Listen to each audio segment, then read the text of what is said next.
बूढ़े माँ बाप पर बेटी बनी बोझ। मदन भैया, और कोई रिश्ता है तो बता दो। अभी तक जितने रिश्ते थे वो तुम्हें मैंने बता चुका हूँ, और सभी को अच्छा खासा दहेज चाहिए। बिना दहेज के आजकल शादियां कहाँ होती हैं। मैं बहुत गरीब हूँ भाई मेरे पास इतना पैसा नहीं है कि मैं अपनी बेटी की शादी में दहेज दे सकूं। पता नहीं इस मनहूस के नसीब में क्या लिखा है। काशी इस तरह अपनी बेटी को दोष दे रहा था। क्या हुआ, आज तो घर पर मेहमान आए थे, उन्हें हमारी बेटी पसंद नहीं आई क्या? बात पसंद की नहीं, बात तो दहेज की है। हम दोनों गरीब बूढ़े माँ बाप कहाँ से लेकर आएंगे दहेज के लिए पैसा। बिल्कुल सही कह रहे हो, काश हमें बेटा हो जाता। ये सुनकर नैना को बहुत बुरा लगता है, उसकी आंखें भर आती हैं। माँ, बाबूजी, आप मेरे लिए रिश्ता क्यों ढूंढ रहे हो? मैं अपनी पढ़ाई करके कुछ बनना चाहती हूँ। अरे तू चुप हो जा, इधर तेरे लिए रिश्ता नहीं मिल रहा और तुझे पढ़ाई की पड़ी है। गांव की सारी लड़कियां विदा हो गईं, एक तू ही विदा नहीं हो रही। इसमें मेरा क्या कसूर है बाबा? अपने बाबा से मुंह चोरी कर रही है, जा जाकर घर के काम कर। नैना रोते हुए घर के काम करने लगती है। क्यों भगवान, क्यों? तुमने मुझे क्यों लड़की पैदा किया? काश कि मैं एक लड़का होती तो अपने माँ बाप पर बोझ न होती। नैना बहुत ज्यादा दुखी थी। एक दिन मजदूरी करके बूढ़े माता पिता घर की तरफ आ रहे होते हैं कि तभी श्यामलाल उन्हें रोक लेता है। अरे काकी, काका, पाए लागू, कैसे हो आप लोग? हम तो ठीक है बेटा, तुम बताओ कैसे हो? मैं भी ठीक हूँ। तुम्हें खुशखबरी देना चाहता हूँ, मेरा बेटा पढ़ाई करके इंजीनियर बन गया है। ये लो मिठाई खाओ काकी। अरे ये तो बहुत अच्छी बात है, भगवान करे ऐसे ही तुम्हारा बेटा तरक्की करता रहे। वैसे नैना का क्या हुआ, उसकी शादी कब कर रही हो आप दोनों? दुर्गा, काशी ये सुनकर चुप हो जाते हैं। करेंगे बेटा, हम अपनी बेटी की शादी करेंगे। अरे अब बेटी को बुढ़िया करके शादी करोगे क्या? यही तो उम्र होती है बेटियों की शादी करके उन्हें उनके ससुराल विदा करने की। अरे दरअसल हमें कोई लड़का पसंद नहीं आ रहा, बस इसीलिए। अरे मैं तो कहता हूँ कि कोई गरीब सा घर देख कर बिटिया की शादी कर दो तो अच्छा रहेगा। वक्त पर हाथ पीले हो जाने चाहिए आजकल बेटियों के। हाँ देखते हैं क्या होता है। चलो दुर्गा, चलते हैं, घर के लिए देरी हो रही है। काशी के कहने पर दुर्गा उसके साथ साथ आगे की तरफ चलने लगती है। कुछ दूरी पर चलने के बाद दुर्गा अपने पति काशी से कहती है, देखो ना, लोगों की बिटिया सही समय पर ब्याह कर अपने ससुराल चली जाती हैं। हमारी तो एक ही बेटी है, उसकी भी शादी नहीं हो रही, और कब तक हमारी बिटिया हमारे घर पर ऐसे ही पड़ी रहेगी? कब उसकी शादी होगी? अगर मैं गरीब ना होता तो बहुत जल्दी अपनी बेटी की शादी कर देता। अरे इतना पैसा कहाँ से लेकर आऊंगा दहेज में देने के लिए?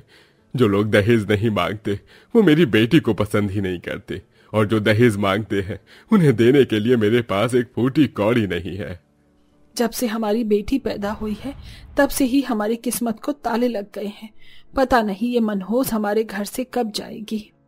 अब तो बूढ़े माता पिता परेशान ही हो चुके थे, क्योंकि गांव के सभी लोग उन्हें ताने जो देने लगे थे। लेकिन इधर इतना कुछ होने के बाद भी नैना अपनी पढ़ाई में जरा भी ध्यान नहीं भटकाती।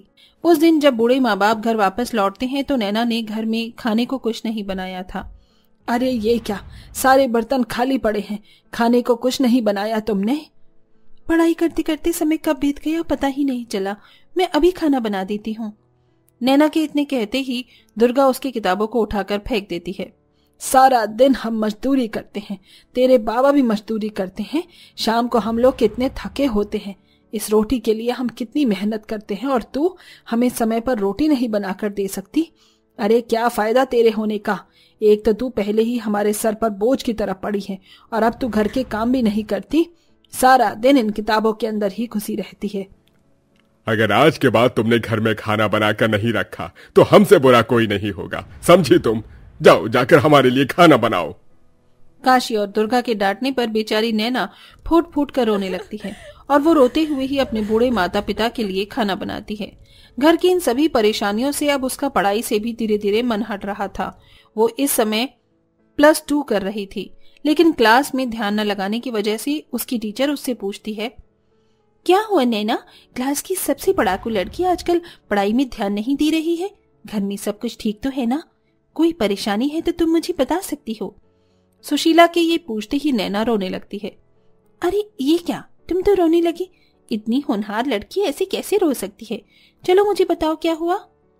मैडम जी, मेरे माता पिता मेरी शादी करवाना चाहते हैं, लेकिन उन्हें मेरे लिए कोई लड़का ही नहीं मिल रहा। मेरे साथ की सभी लड़कियों की शादी हो गई है, बस मैं ही बच गई हूँ। इसीलिए मेरे माता पिता को लगता है कि मैं उनके ऊपर बोझ बनती जा रही हूँ। अच्छा, तो ये बात है। ये तो सच में बहुत गंभीर बात है। तुम्हारे माता पिता बूढ़े होते जा रहे हैं, उन्हें भी तुम्हारी चिंता सताती है। बस ये सब इसीलिए हो रहा है। तुम परेशान मत हो, सब कुछ ठीक हो जाएगा। अपनी स्कूल की सर्टिफिकेट और आईडी लेकर कल स्कूल आ जाना।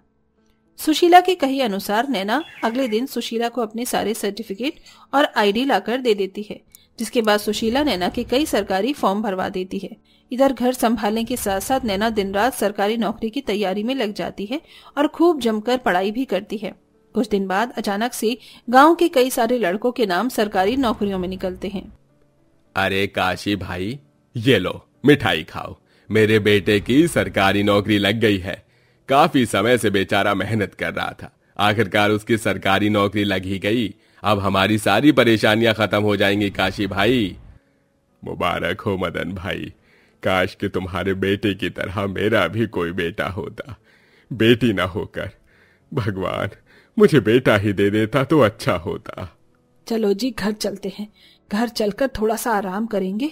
आज बहुत सारा काम करवा लिया ठेकेदार ने। दुर्गा काशी को ऐसा बोलकर किसी बहाने से घर लेकर आने लगती है। वो देखती है कि गांव के कई घरों में बहुत लोग खुशियां मना रहे थे, लेकिन वहीं पर उनके मन में बस यही चल रहा था कि कहीं ना कहीं अगर आज उनका कोई बेटा होता तो उनका भी बेटा इस तरह आगे बढ़ता। घर पहुंचने के बाद उन्हें खाना बना हुआ मिलता है।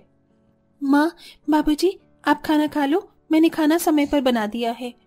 नैना के कहने पर दुर्गा और काशी दोनों हाथ मुंह धोकर खाना खाने के लिए बैठ जाते हैं। थोड़ी ही देर में उनके घर के बाहर थोड़ा हल्ला मचने लगता है। ये क्या हो रहा है? घर के बाहर कौन हल्ला मचा रहा है? अरे गांव के कई लड़कों की सरकारी नौकरी लग गई, तो इसीलिए बस सभी जश्न मना रहे हैं। हमारे इन सब से कोई लेना देना नहीं है। तभी उनके घर के बाहर एक डाकिया आता है। अरे कोई घर में है तो बाहर आओ, देखो सरकारी लेटर आया है तुम्हारे घर पर। डाकिया की आवाज सुनकर काशी और दुर्गा दोनों खाना छोड़कर घर के बाहर आते हैं। सरकारी कागज हमारे घर पर? सरकारी कागज क्या करेगा? लगता है तुम्हें किसी ने गलत पता दे दिया है। अरे पता तो सही है, क्या नैना इसी घर में रहती है? हाँ, नैना हमारी ही बेटी है। ये लो बहन जी, तुम्हारी बेटी की सरकारी नौकरी लग गई है। महीने की तनख्वाह मिलेगी उसे 80,000 रुपए। ये सुनते ही दुर्गा और काशी के पैरों तले जमीन खिसक जाती है। उन्होंने तो इसके बारे में कभी सोचा ही नहीं था। तभी काशी आवाज लगाकर अपनी बेटी को बाहर बुलाता है। अरे नैना, नैना बेटी बाहर आओ। काशी के बुलाने पर नैना बाहर आती है। उसकी आंखों में आंसू होते हैं और वो अपने माता पिता से माफी मांगने लगती है। माँ, बाबूजी, मुझे माफ कर दो। आपको गुस्सा आ रहा होगा, मुझे मेरी टीचर को अपने सर्टिफिकेट नहीं देने चाहिए थे। मुझे तो इसके बारे में पता भी नहीं था, उन्होंने ही मेरा फॉर्म भरवा दिया। तभी सुशीला वहां आ जाती है। नैना, मुबारक हो, तुमने टॉप किया है और तुम्हारी सरकारी नौकरी लग गई है।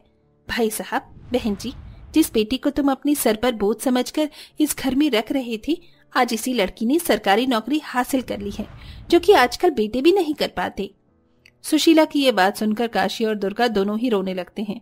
वो कुछ कह पाए इतने में एक न्यूज़पेपर वाला न्यूज़पेपर लेकर आता है और पूरे गांव वालों को पढ़कर सुनाने लगता है। अरे अरे गांव वालों सुनो, हमारे गांव की एक बेटी है जिसने सरकारी नौकरी के लिए टॉप किया है और उसकी कलेक्टर की नौकरी लगी है। देखो तो हमारे गांव की लड़कियां कितनी तरक्की कर रही हैं। जब गांव के सभी लोग न्यूज़पेपर पर नैना की फोटो देखते हैं तो सभी का मुंह बंद हो जाता है। तभी गांव में हल्ला गुल्ला सुनकर सभी वहां पहुंच जाते हैं। ये सब देखकर दुर्गा और काशी अपनी बेटी से कहते हैं, देख बेटी, देख, तूने हमारा नाम रोशन कर दिया। तूने तो वो तरक्की हासिल कर ली जो इस पूरे गांव का कोई बेटा नहीं कर पाया। बेटी, हमें माफ कर दे, हमने तुझे बहुत समझा, लेकिन तू तो हमारे बुढ़ापे की लाठी निकली। दुर्गा और काशी दोनों ही नैना के आगे हाथ जोड़ने लगते हैं। ये देखकर नैना रोने लगती है और उन्हें ऐसा करने से रोकती है। माँ, बाबूजी ऐसा मत करो, आपको मुझसे माफी मांगने की जरूरत नहीं है। आप इस बात से खुश हो, मेरे लिए इतना ही काफी है। देखना, अब सारी परेशानियां खत्म हो जाएंगी।